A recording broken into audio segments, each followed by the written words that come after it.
Nah, orang yang di dunia tukang mabok-mabokan, minum arak, katakan di sorga ada sungai arak, betul nggak? Betul. Yang seneng main cewek katakan banyak bidadari, itu aja kok. Yang seneng makan segala macam makanan ada, itu aja. Yang seneng susu ada sungai susu, yang seneng madu ada sungai madu. Silakan kau katakan bebas. Yang penting bagaimana orang itu kira-kira muncul kepengen masuk Surga. tapi yang benar.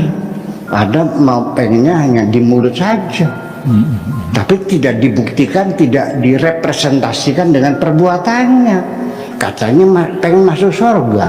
Anak yatim di sebelah rumah yang tidak sekolah nggak pernah ditanya.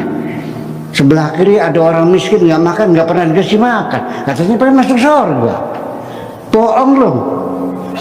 Bohong nggak?